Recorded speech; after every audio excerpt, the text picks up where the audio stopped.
Hey everyone, and welcome to Television From The Multiverse. I am Peter, that is Connor, and this is a special one-off episode in which we are going to talk about the first episode of Krypton. It's the pilot, Season 1, Episode 1, of course.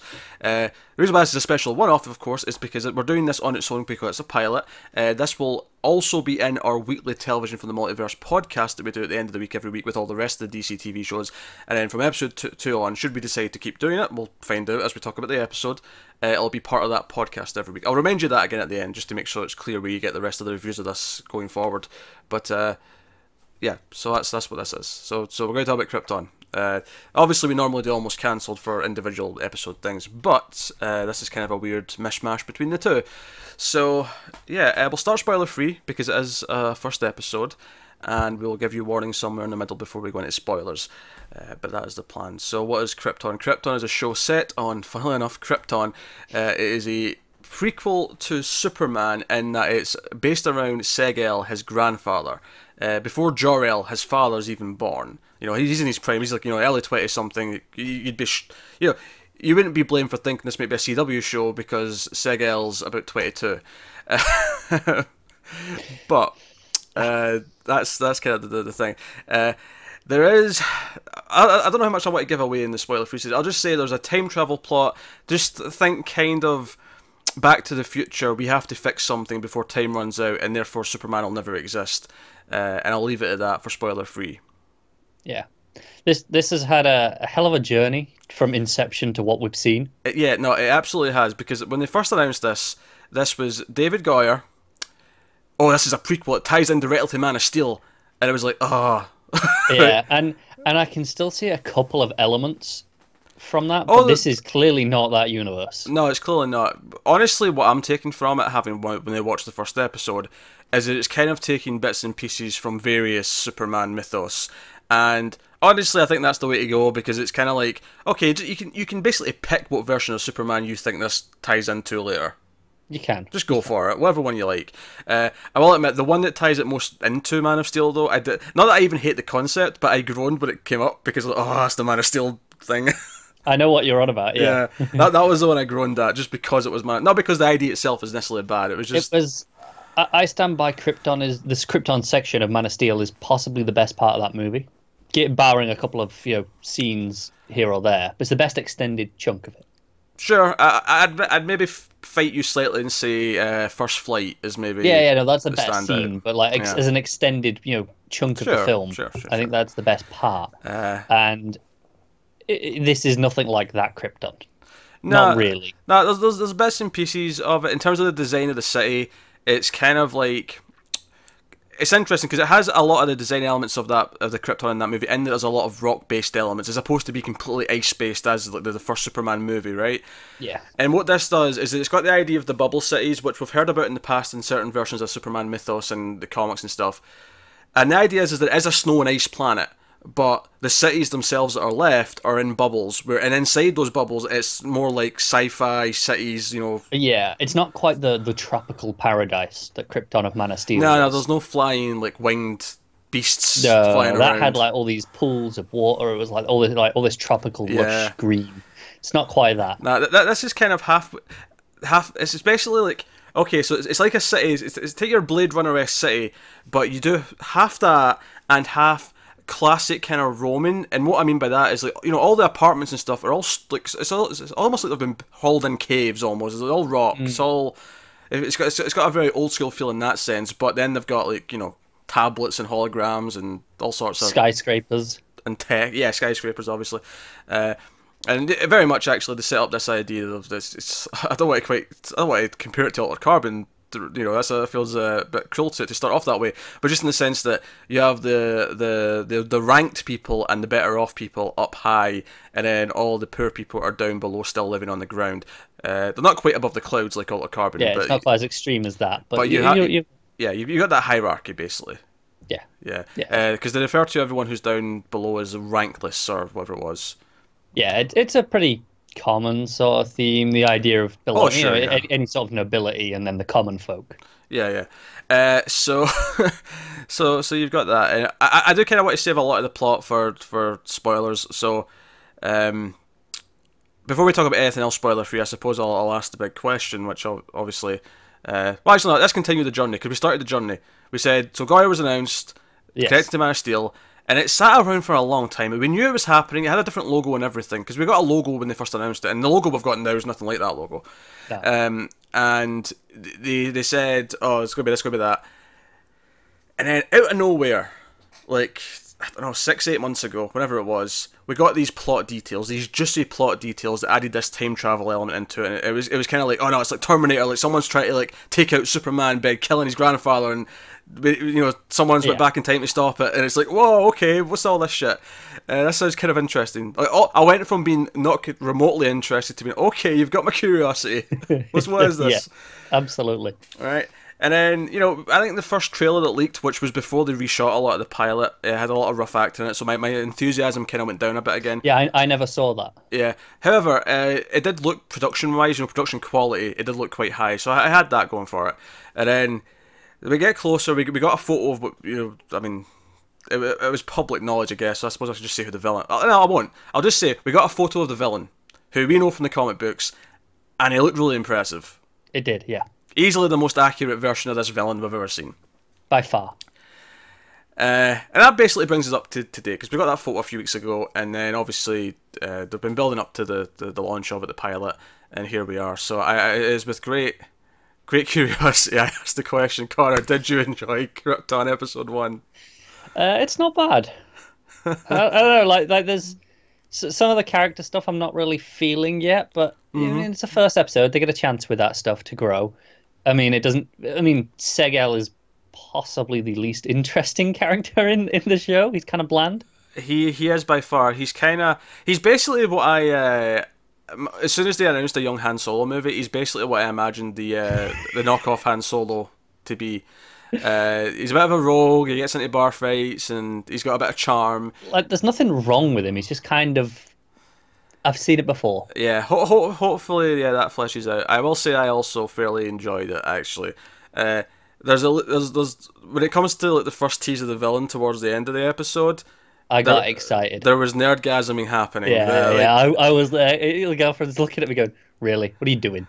I'm there going, "This is amazing." I was not prepared for the visuals we got towards the end of the episode. Oh no, there are some stunning visuals throughout. There's a shot of the city bathed in this red light that's just gorgeous. Krypton has a red sun, of course. If you're unfamiliar with the lore of Superman, of course, I mean you know who Superman is, but just in case you're, I feel like the why he has powers is maybe a little deeper than maybe what your average Joe maybe knows. Which is that Krypton has a red sun. It's our yellow sun that gives him all these powers. So Krypton has the red sun, and that's why they're bathed in red. So the show's set in Kandor City. And they do reference other cities. They say that there's other cities, they may be at war with other cities potentially, depending on how things go. Yeah. They mention those relations with other cities. We don't see any of them yet. I'm sure that'll be something they can delve into. Hell, that's the sort of thing they could say for season 2. They don't even have to do it. It feels like a season 2 thing to me. It's like focus here and now, and then okay, we can go wider next year. Because I got really excited when I realised, because at first we're just in the city, and when we saw outside the bubble, I was like, oh, it's actually a snow planet outside. I like that. Excited me too. Yeah, I was okay. So we're keeping a bit of everything in terms of the. Because at first I was like, okay, this is kind of the Man of Steel world, but it's not quite. But it looks more like it. And then I see the ice. I'm like, oh, okay, cool. Because that's probably the typical version of Krypton. The ice, because the red sun is a bit cooler. It's traditional. If anything, this is more believable that it is an ice planet, but they can't actually survive in that. They have to actually. Yeah, so they've protected some zones. Yeah. If anything, you could argue there's a backstory here, like, thousands of years ago, this happened slowly where the planet started to become more and more uninhabitable, and they had to build these cities and the bubbles. And that's why the cities kind of got cut off from each other, and that's why there's fractured relations. It kind of works for itself. Yeah, so, no, interesting ideas there. So you got that, you got obviously, there's another family from Krypton whose name... Like, I mean, I never really... I mean, it makes sense that there was going to be someone from this family in it, but it never really occurred to me beforehand, and then they just casually dropped the name at one point. I was like, oh, okay. All right. Yeah, I did the same. All right, okay. I noticed that name. Thank you very much. So there's some really interesting elements. I think what I liked, before we get to the plot and the spoilers, I think what I liked about it is that it does feel like a proper sci-fi show. when I say sci-fi, I don't mean sci-fi the channel. I mean science fiction as in the genre. They're in a bar a couple of times, and it felt like a bar in Mass Effect to me. I don't know if you were getting those vibes. I can see what you mean. I was getting that. We have like soldiers walking around in this like alien looking armor. They got like cool visors and stuff. But yeah, and I kind of agree that some of the character stuff is the weakest elements, but that is the kind of thing you can flesh out better once you start get going. Honestly, that's typically my attitude to these things anyway. Is like, okay, character stuff. You start with your slate, and then you add to it over the time. So as long as there's enough to keep me around till these characters start getting interesting, like whether that be plot, visuals, just general enjoyment out of something. And to be fair, plot and visuals so far are pretty good, yeah. Pretty strong. Yeah, I have very little complaints in those departments. To keep you around at least for a while. I mean, the characters could become tedious should they not improve, but I do actually. I'll give them a chance on that one. I like the actress who plays Lita. She was in Black Mirror last season. Yeah, she was in the dating app one, right? Yeah. And I remember saying, I remember looking her up at the time, thinking, I was looking up the actor, seeing who was in what, and I was like, oh, she's going to be in Krypton, and then I'd forgotten about it, and then she popped up in this one. Oh yeah, I forgot she was going to be in this. Yeah. There was a couple of actors I recognise in this episode. Yeah, Segg's that dad obviously is in Sherlock. Yeah, he's Lestrade, and his grandfather is who was Barristan Selmy in Game of Thrones. I would not have caught that one myself. Not a fan of Game of Thrones. It was a pretty obvious one for most people. For everyone else, yeah. I get you. So yeah, and we got the power struggles. Other things like when someone's being like in court essentially in Krypton, we have the beam of light from Superman the movie. Yeah. Also a nice little touch that made me smile. I was like, oh, okay. No spinning rings. No spinning rings. But hey, this is still, they said it's what, like 200 years? 200 years, yeah. They point out later, that, okay, I was like, okay, these guys must live longer than humans. Yeah, but my first thought was, wait a minute. Like, I thought they lived the same amount of time as we did. This is... Right. But there's a scene later that mentions one of them living like to 170 odd. Yeah, and it's like, okay, all right. If that's... I'm like, okay, fine, I'll allow it. I guess I kind of like that in a way that it means that Kryptonians weren't exactly the same as humans before coming to Earth. Like there was one or a difference anyway. They lived longer. I kind of like that. Whether that's just through because they existed longer, so they evolved long. Because I think technically we're living older as we keep going generation to generation. The average age of death is going up. Yeah, it has been. Yeah. There's presumably a finite point where it will cut off. We may be approaching that. But sci-fi, so it's fine. But yeah. But no, I like that. And even if you want to argue that, okay, maybe that puts my theory that it's just they've evolved longer, and it's just a case of, no, they're different species, kind of. They can live longer.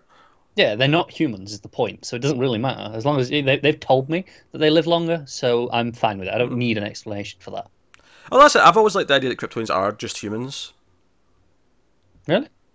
Yeah, like they're just like a slightly, kind of like different breeds of dog. The fact that we're so similar and we look the same is, that's why we essentially come from the same.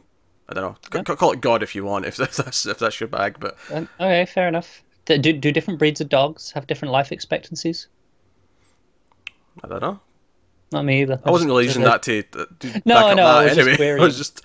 Yeah, I've just always thought they were basically the same species that for some reason got separated at some point, or life always evolves the same. I don't know, but regardless, the point being is that what makes them different is coming to Earth and the yellow sun. Hell, maybe it's the red sun that makes them live longer. Maybe that's just it might well be, yeah. Yeah. So yeah, and the yellow sun would make them live like us do, except the fact that it supercharges them. Now Superman's like, indestructible and whatnot. So. Yeah, so no, that stuff's so cool. There was a moment actually early on, we get like a flashback to like kind of like the setup of the episode is kind of like how Seg's grandfather, so we're talking Superman's great grandfather. Yeah. He was like, and this kind of goes along with what Jor-El ends up being as well, is that he was kind of a scientist, and the Krypton Council were all against it. Very topical in a lot of ways, because it's like, no, global warming, that's not a thing. Like, no, Krypton's fine, you fool. Yeah, that's Jor-El's one. Yeah, that's Jor-El's specific one. Whereas, obviously, his great grandfather, Val, he's more kind of like, he's more about, okay, there is other life out there. We do want to go and explore the rest of space, and that's been a thing as well in Superman in the past. On Krypton, space travel was outlawed.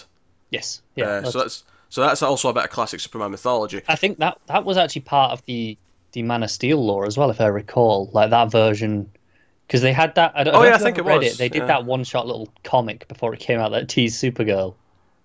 That's like right, yeah. And it was like idea that like thousands of years ago they sent out all these those ships that you see in Man of Steel, and but then since then they outlawed it. It was like no more. Yeah.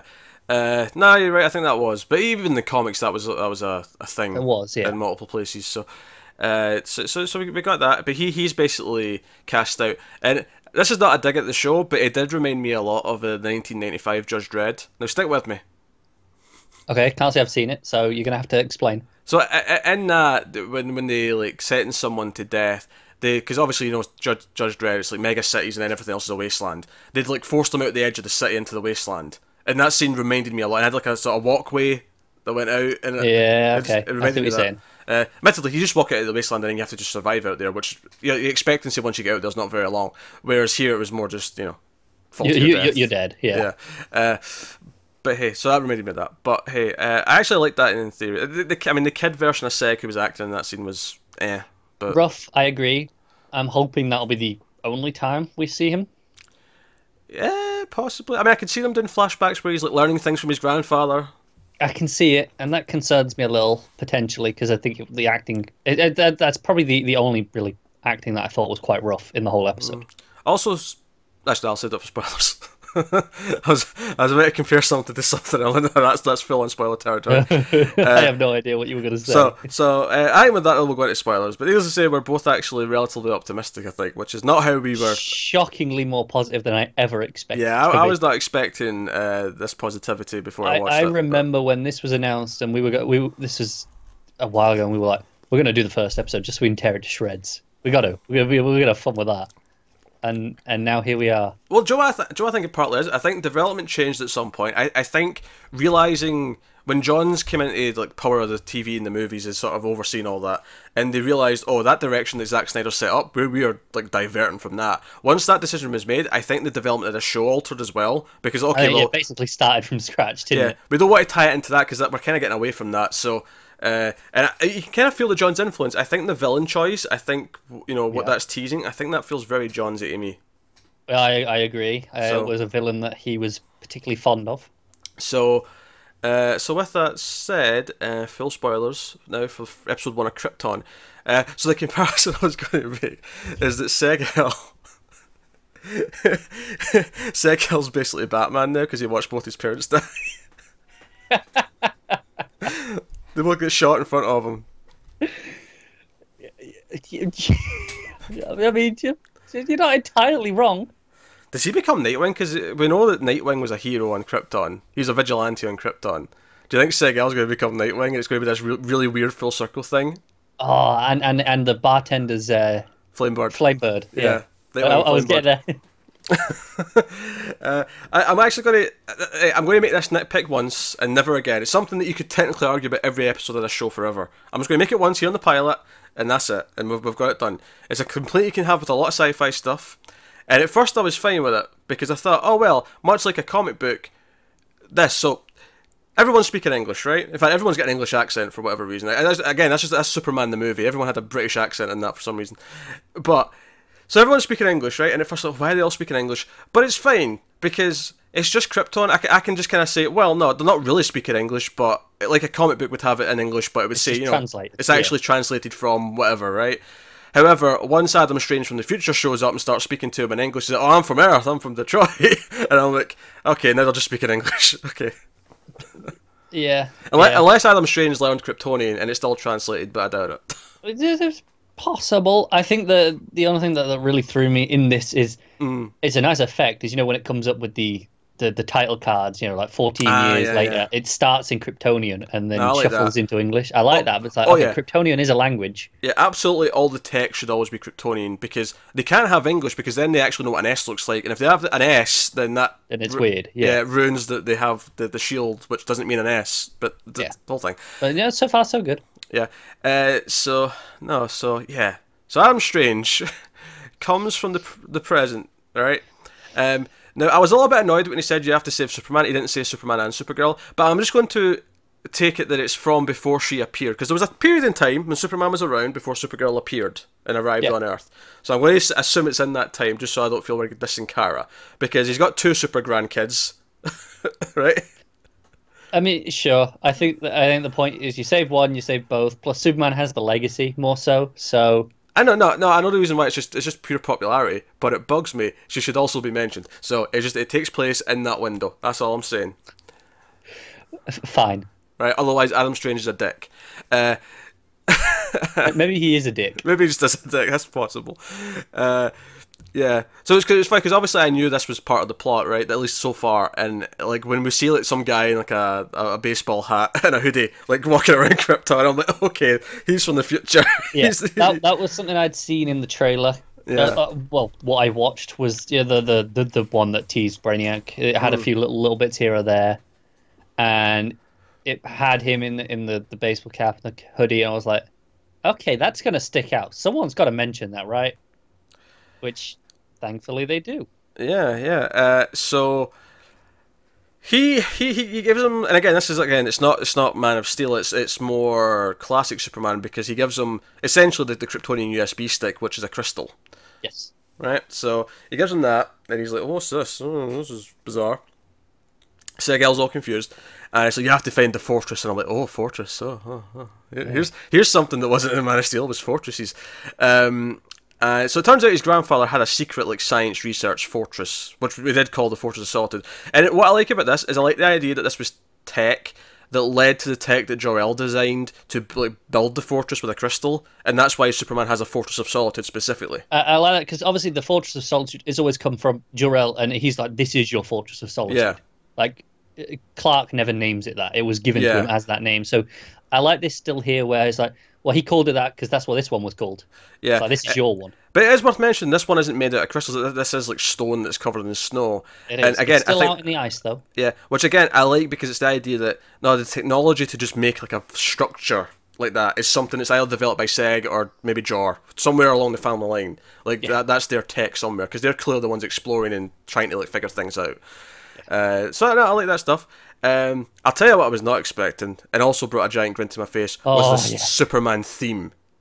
That hit me. It just out of nowhere. Yeah, because when they first get to the fortress. Yeah, they're flying in the ship. They go out the bubble, and they're like in the dark, and it's snowing, and then the light from the ship just like lands on the logo, and you just hear the dun dun and dun. And I'm like, oh man. Oh my god, I can't believe they've done that. They know how to get me. It's kind of cheap, because it's like it just hits me, and I'm like, yes, you've got me now. I'm on your side. Here's the thing. But I'm going to make an argument here that it's not cheap with Superman as a whole. Okay. Because Superman's theme has got to the point now where it's transcended just the movies it was made for, and I am of the opinion that every single Superman on-screen adaptation of any kind is free to use the theme, and in fact should use the theme in some capacity. Because no one's topping it. And I love Hans Zimmer's score. I agree. Right? But nothing would please me more than Hans Zimmer's score if it got into some of those notes. You know, dun dun, dun dun. Here's where I disagree on that. I don't want that version sullied. I don't want it to sully that theme. Hey, I want good versions of Superman to use it. Hey, a rough version that popped up in Justice League, and I don't think it sullied it at all. I think that theme is strong enough that it just means Superman. It means the idea of Superman. Justice League, so. Yeah, but it didn't sully the theme, though. You didn't come out of that feeling like, it's ruined the theme for me. It didn't, did it? A little bit. There's a little bit now that I go, that's in that movie. No, not sharp. We're at a point now where that is just the Superman theme, and it should... I think, honestly, I really feel like Universal should just say, you know what, if there's dinosaurs on the screen, you can use the Jurassic Park theme, we won't sue you, because it just means dinosaurs now, right? You have a license to use it as long as there's dinosaurs involved. Oh, I mean, that's a bold statement. That is bold. But what I was saying is, I think that theme is so iconic, and I don't think it should be used all the time in this show by any means, because it's not about Superman, but the idea of, like, you know, at key moments like this when the symbol means something, when we're getting to something that is relevant to Superman. At the end, when the camera comes up and you see he's standing on the giant shield.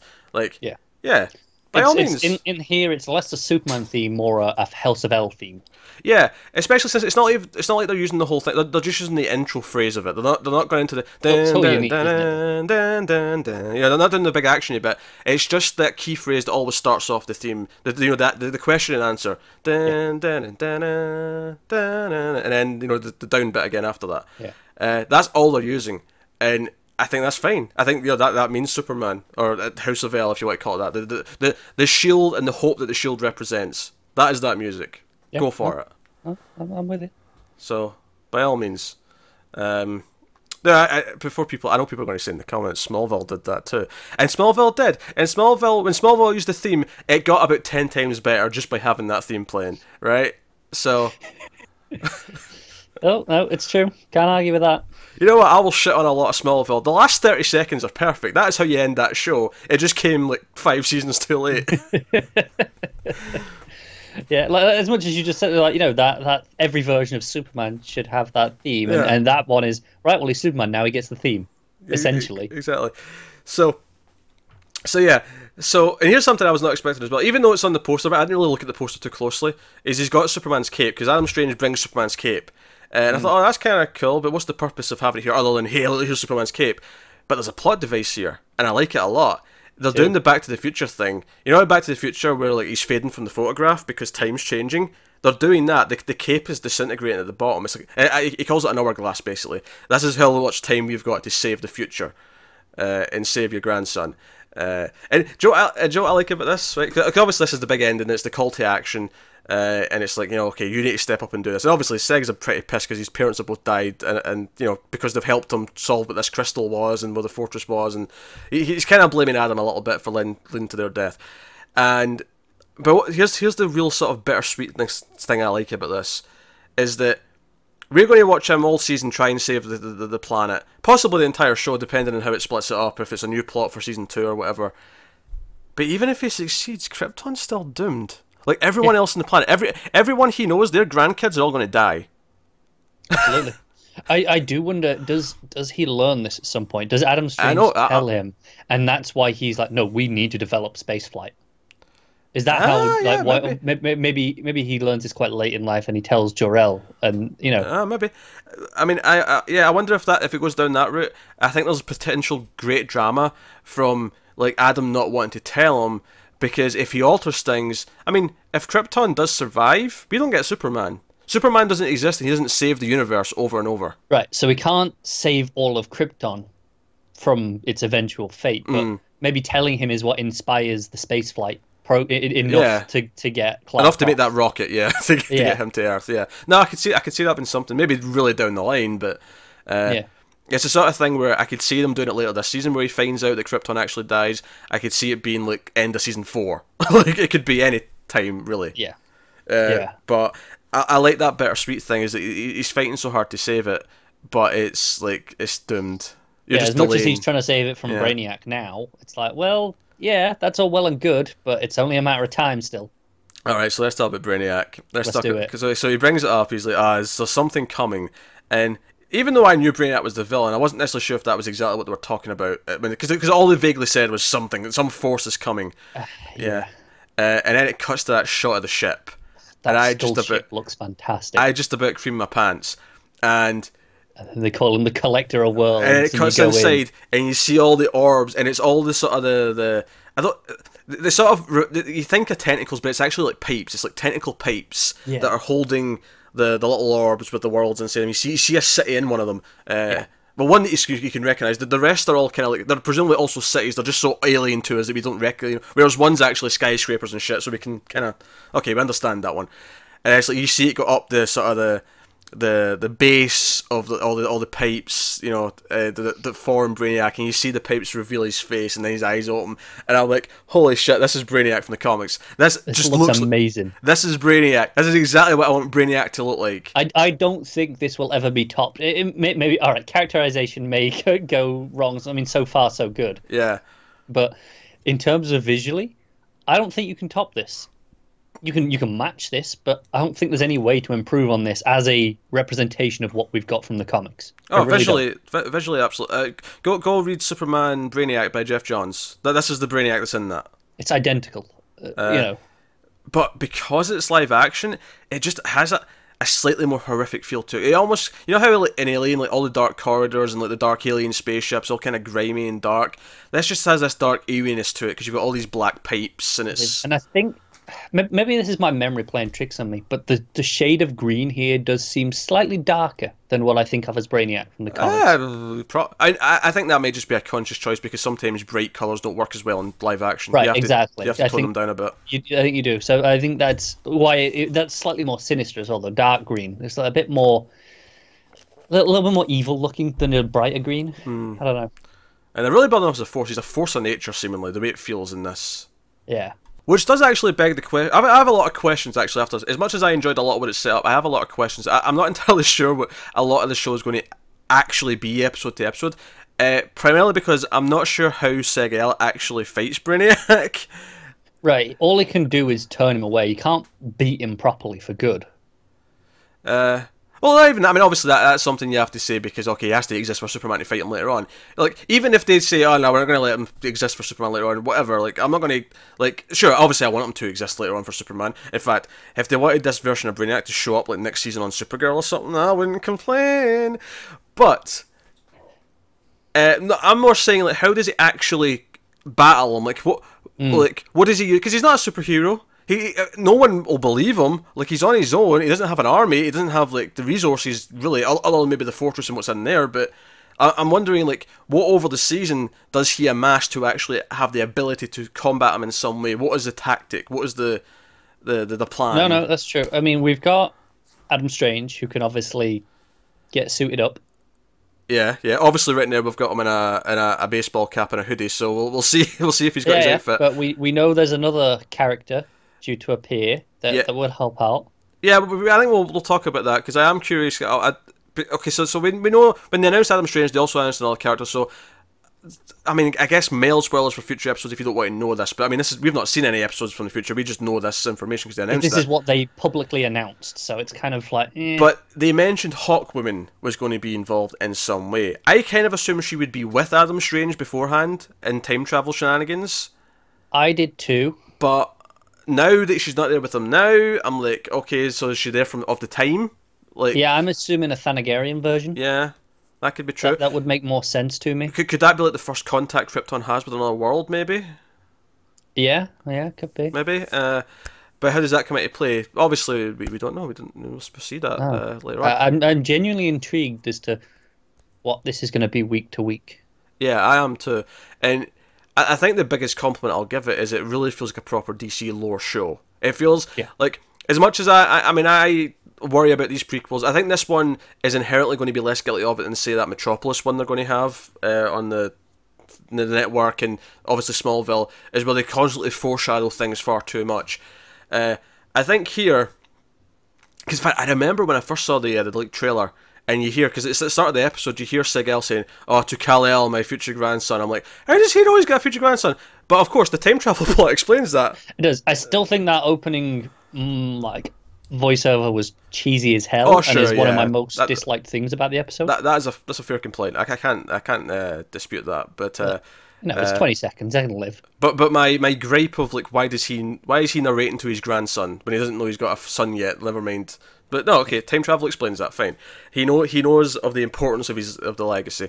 And it makes me wonder, like, I mean, I don't know if we'd ever even get to this point in the show, even if it runs 10 years, but would he ever tell his son about what he knows about the future? Or is it more important, or does it make Jor-El's character mean more if he never actually knew and he just did it anyway because he was that good a person? Yeah, I don't know. I like both ways.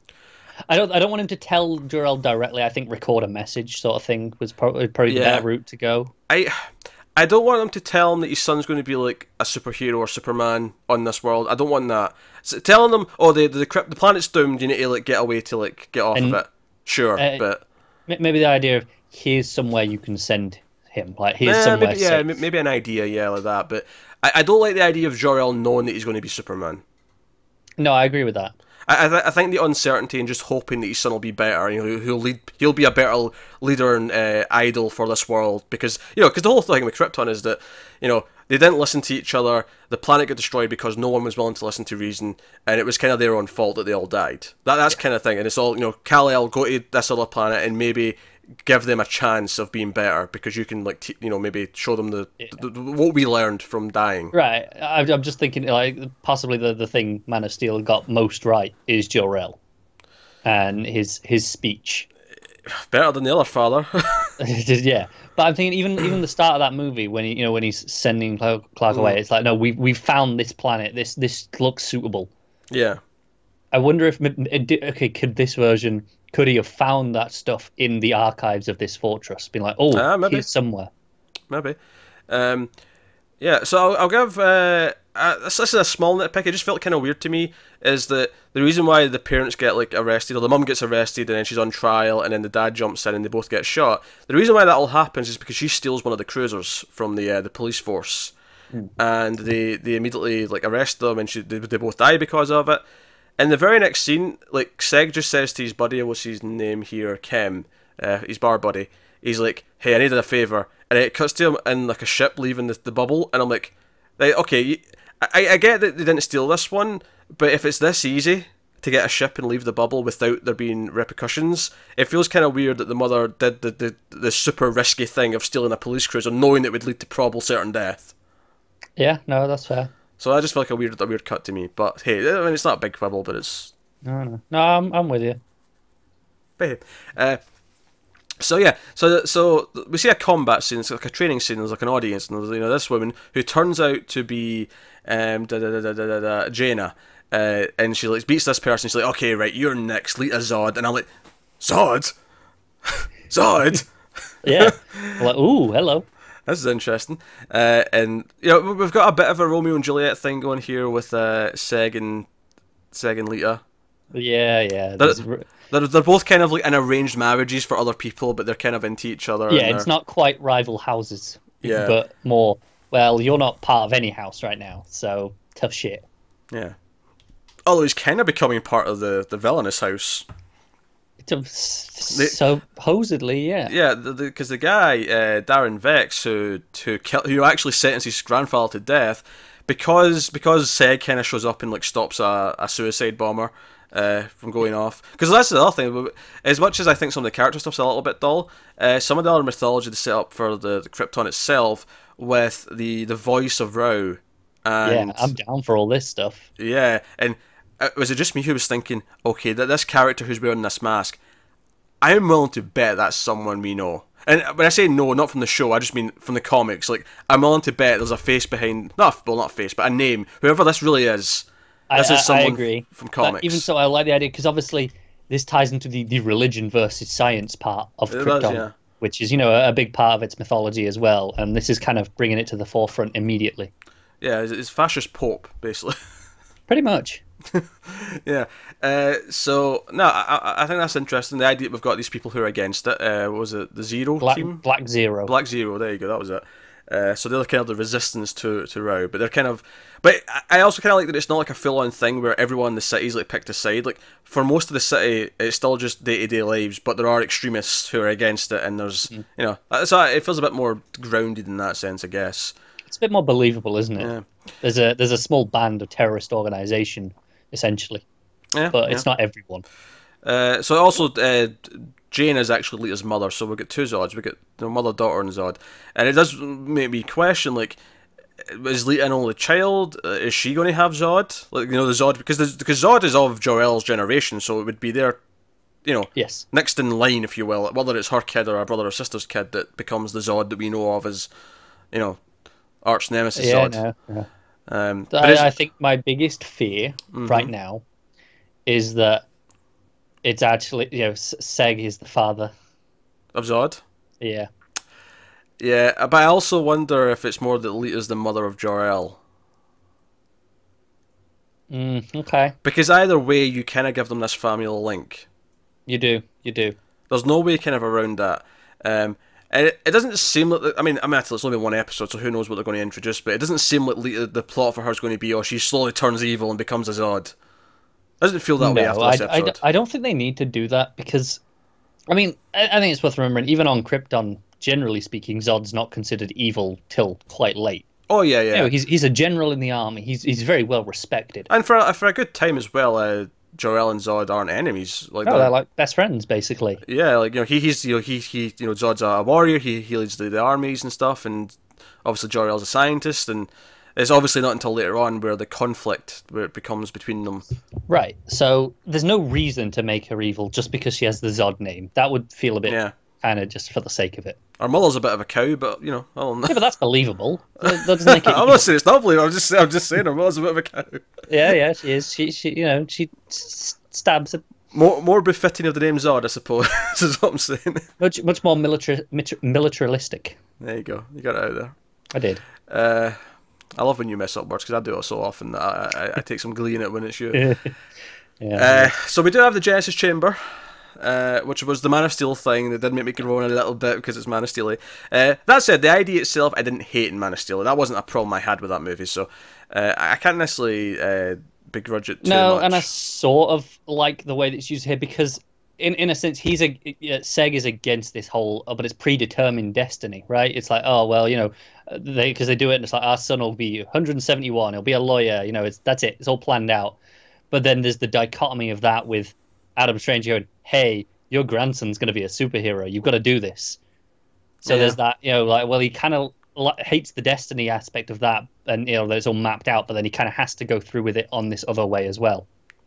Yeah, I think what works with that is that coming from the future and saying, hey, like, this is going to be important, that happened because of chance. Like, that happened originally because of chance, which is kind of the nice difference between them. Whereas the whole, like, they put their, like, because we should also explain that Seg and, what's his name? Well, there's Darren Vex's daughter.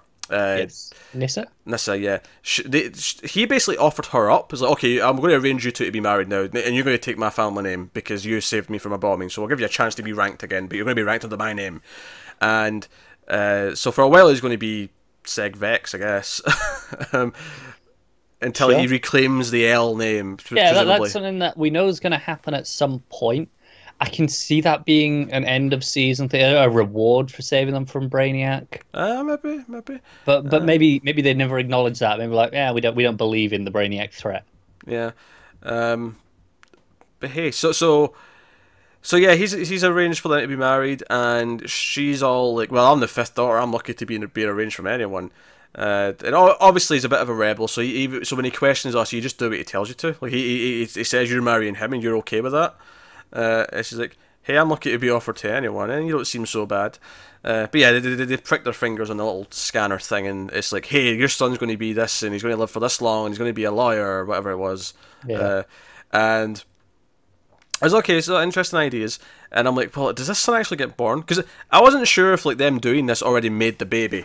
Like, if it was already in I think it makes the potential, like, it's there now. Like, they could have it when they want. Because if it is, like, does this become Jor-El? Like, does he, like, say, no, that's not what we're going to name him? Not what the computer told us to. I'm naming him Jor after something. Whoever's Jor. I'm with you. I don't know. Do they name people after things or other people in Krypton? I don't know. I have no idea. Who's to say? I've never actually encountered two Kryptonians with the same name, so maybe not.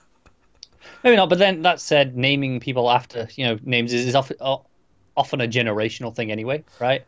Yeah, but now we have like 5 people in the L line, and none of them have like. No. We got Cal, we got Jor, we got Seg, his father, who I can't remember. There you go, Ter-El, and then the one above him was Val-El. So we got 5 generations of L men. Yeah. No one's a junior. Interestingly, I believe Val was the name of the Earth 2 Superman. Ah, interesting. Yeah, I'm pretty sure that was Val. So, were they saying that was his grandfather came early, so he was the one who came as Superman, or are they saying that he was just named after his grandfather in that, or great grandfather in that? I have no idea, but I just just worth noting. So his parents dead, so he's justice, and all the rest of it.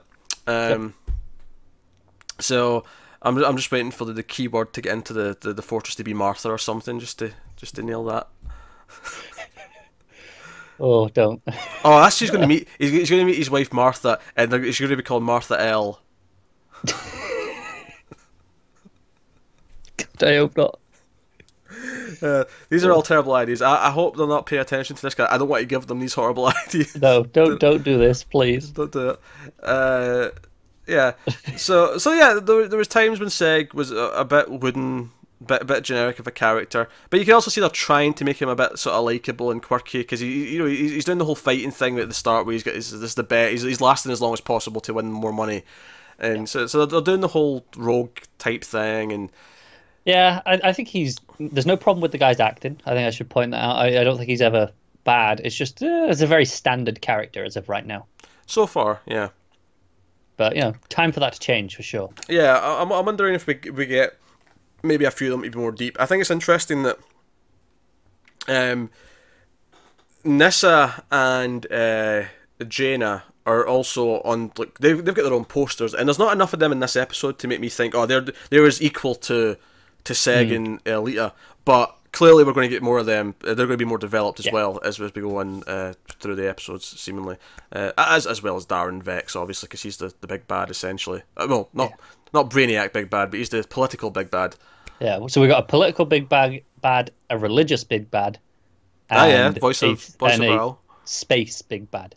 I'm trying to think, voice of Raoul. Who's someone who could conceivably be alive this long ago? Like an alien presence of some kind. I mean, I think is it possible though time travel? Because we know that's true. The whole point is someone has come back in time to kill Seg. That is actually a very good point because, but this is the thing though. It's not like they came back in time and just tried to assassinate him. Someone's came back in time and somehow redirected Brainiac. Well, this is what I'm thinking though is Brainiac could be a coincidence. If whoever came back in time is the voice of Rao. Maybe they tried to, okay, so they destroyed the House of L, right? Maybe they thought, oh, that'll be enough. And then, okay, that's not done it, so they keep going. Maybe they're going to try and assassinate him more directly. Maybe. Well, the reason why I say it has to be specifically related to Brainiac is because, the whole, the capes, disintegrating. It's no, the threat of Brainiac's coming. That's the countdown. Okay, no, you're right. That's the changing factor. So Brainiac originally never came here at this time. Yeah, okay. The way I see your way working, if it is, say, the voice of Raoul, it took to strip the House of L, and that's maybe in the original timeline, Brainiac was never as much of a threat because the House of L had, it thrived. Val continued his science, his son continued the science, and then Seg continued the science, and they were ready for him, so it was never a big deal. The first time. Yeah, like maybe Val did something, in the 14 years that he would have been alive, assuming this was there was the voice of Raoul that's come back in time, that's what's changed. In that 14 years, he did something that meant Brainiac wasn't going to be a problem. Because I'm not against the idea of the voice of Raoul being a time traveler, because the idea that whoever it is manipulating their belief in Rao and maybe knows things, maybe they're appearing to be godly and because they know events from the future. Yeah, they know events from the future. They could tell them things that they wouldn't otherwise know. It seems prophetic. Yeah, pathetic. Not to be confused with pathetic, which although arguably they often mix. But so I like that idea, but. The tipping point does seem to be that's the countdown. That's the thing that's I agree. going to kill him so that Kal-El's never born, or more specifically Jor-El's never born, so therefore Kal-El will never be born. Yeah. So I feel like if it is if whoever's went back in time has affected Brainiac in some way, I'm curious to see how. Did they? I don't know. It's tell him about. Oh hey, there's this nice planet over here you can go get. No, I know what you mean though. What was it that changed him to come here? Was it something as simple as they destroyed another planet he was going to go to, so he redirected? Or I don't know. Could be. Some interesting ideas. But I'm curious to find out, and I'm curious to see how more of this time travel stuff plays in. I still can't believe that I'm legitimately excited to see where this goes. No, the plot is legitimately interesting. I never thought I would be saying that because when they first announced it, they didn't tell us about this time travel. They didn't tell us, it's going to be like Terminator, where someone's going to try to take out Superman by assassinating his grandfather. I don't think that was part of the original idea, frankly. Maybe I think it wasn't. That came with the redirection. When they first announced it, it was like, it's going to be like there's political things going on, and Seg-El has to save the House of L from banishment. And I'm like, okay, but this is, that's not to say that could be bad. That could be really well done. That stuff's still there. that could still be a good show theoretically, but it felt so light in what the premise was, whereas here it's like, oh no, you're exciting me with, we've got a really good interpretation of Brainiac, at least so far, and we have interesting reasons to actually reference Superman things. We don't have, because that's the thing, because we have time travel, because we have a character who knows who Superman is, because he's got the cape, and he's actually just saying we need to save Superman, we don't have to do the bullshit, like, foreshadowing, teasing crap. No, because we can just get it out of the way with the actual plot. You can just talk about it because that's what's relevant. And that's to say that I never want any foreshadow. Like if they foreshadow thematic things, if they say like, oh, Segak's helpless or or selfless in one scene and it's like, or maybe he's not, maybe he's a bit of a dick, and maybe Adam Strange to say, hey, your son taught me better than this, or your grandson taught me better than this, and he I'd honestly say even things like the way the council react to Val is thematic foreshadowing of what's going to happen with Jor-El later. But thematic foreshadowing is far more interesting than like wink wink, here's a phrase that's used later. Yeah, I don't like that very much. No. So no, that stuff's pretty good. But I do like that idea. I like the idea of like maybe at some point he is acting like a dick, and Adam has to like kind of teach him the lessons of Superman to make him like a better person. And then he'll have to teach his son, and so on. I can see it. And you get a bit of a, again, Terminator kind of like self-fulfilling thing where if you never go back in time, you never have this. Never happens in the first place. Yeah. No, I can see that. It becomes a bit of a loop. I will say, I do kind of hope that the Brainiac and the time travel of we've got to save Superman is just season 1. Oh, sure. Yeah, I think it is. I think it is, and I hope it is, because otherwise it will kind of dragged out. This cape's only going to last so long, right? But if that's season 1, and then in season 2 we can other cities, whatever, other cities, the political stuff. Like, but by that point we're into the world, we're into the characters. That I'm probably going to be into that stuff. I think season 2 the obvious thing to do is a war with another city. Yeah, I think you have Argo City as the second city, and you have a war between them or something like that. I can see it. I think there's potential there. Because you think, because maybe at the end of season 1 we deal with Darren and that stuff, and we've kind of like got back the structure politically, but then it's like, okay, now there's like the head of Argo City's maybe a problem or something, like maybe there's stuff to do here. Because I think what's impressed me the most about this is that instead of feeling like a cheap prequel, kind of like Smallville did a lot of time, kind of like how I'm expecting this Metropolis show to be on the network, this is giving me way more. This is just a sci-fi show. It happens to be set on Krypton, but it's a sci-fi show with lots of sci-fi things. It is like things. Season 2, I'm expecting it'll be right. So the other cities, maybe they don't have this, the voice of Rao, so they're like okay, this is a bit weird. So maybe like Black Zero kind of sides with the other cities, and they kind of maybe they're funded through the other cities, and it becomes this guerrilla warfare almost. Yeah, possibly. I do think though there'll be an element, kind of like how we have Strange and possibly Hawkwoman later on, and future Superman stuff. I do think there'll be an element of something else that we know in season 2. Not from the future necessarily, but like something else that we can have that is something we recognise from Superman mythos, or at least DC Comics mythos. I think it's likely. I think it's less essential in season 2. I feel like season 1 they're doing that to make sure we get people interested. I don't think it'll be as big and as bluntly obvious as it is this season, but I think there'll be something. It wouldn't surprise me. Yeah. Honestly, if they have like Tomar Ray kicking around. Oh shit! I didn't even think of that. Because if you don't know DC lore, Tomar Ray is the Green Lantern of the sector that Krypton's in, and he has immense guilt over not being able to save Krypton. So if they wanted to do a little Green Lantern cameo of Tomar Ray, I'd be down with that. Oh shit! Yeah. There's so much they could do with Krypton, like in terms of, like, because we can bring in Thanagar. Yeah. Forgetting the Hawks, Thanagar makes a lot of sense.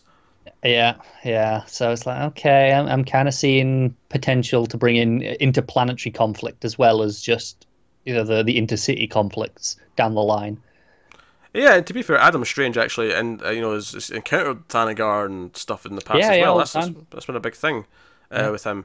The Ran Thanagar War and all that stuff. Yeah, so it's kind of established that if that happens, there's precedent for it already. At the very least, if we don't get characters, could we see other species? Do we see Sinestro's race? Do we see? I don't know, Kilowog's granddaddy. I'm picking Green Lantern alien. Well, that has a lot of aliens in it, which is why I'm picking those. But yeah, no, I get what you're saying. All these various ideas. Actually, no. We said it earlier. Here's what you introduce in season 2 if it's not in season 1. Nightwing and Flamebird.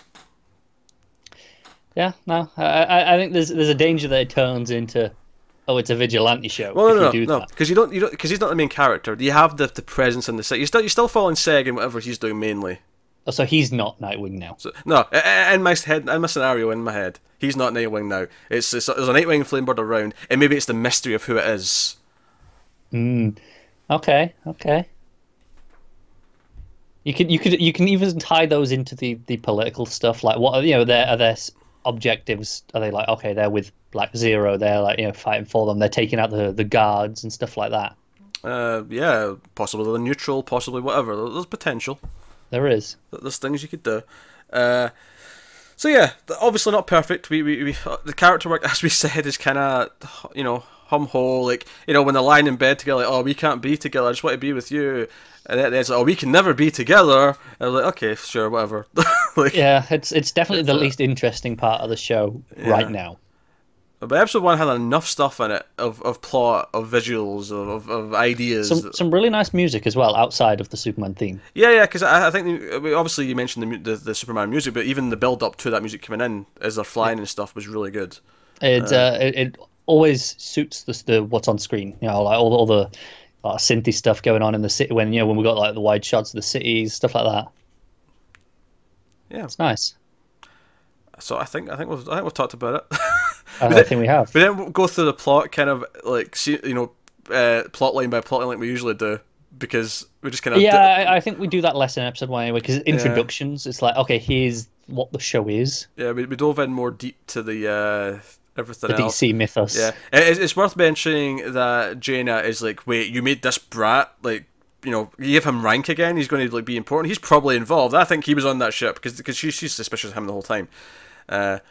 And I think, but she knows that her daughter's into him, so she's kind of protecting him to some level. Yeah, whereas Darren, I think his own ego is going to be the end of his downfall. Yeah, probably. Yeah, that's what I'm feeling. So needless to say, we will be continuing covering Krypton. Not individually, in individual episodes. They'll be in Television From The Multiverse, which is a weekly podcast we do with your Flash, your Supergirl, your Legends Tomorrow, all those shows. We do that at the end of the week. This one will also be edited into this week's episode of that, so that's something to look out for. If you do go and check out this week's coming up, there's always timestamps, so you can easily skip it if you if you already watched this one. But that's what it'll be every week after that. It'll be in that podcast at the end of the week, with all the other DC shows, because we like to bundle them all together and make more of a show out of it. But that is us. So by all means, let us know what you thought of Krypton in the comments below. Like, subscribe, all that stuff. Get us on the Twitters at mailed_fuzz for channel updates. If you want to support the channel, head over to patreon.com/mailfuzztv. There's a link in the description for that. But otherwise, that is us. So thank you once again for watching, especially since we were actually exceeded the runtime of the episode itself. Even with ads, I think we're about topping it. So thank you once again. Keep watching TV, and always remember that sometimes we screw things up for the better.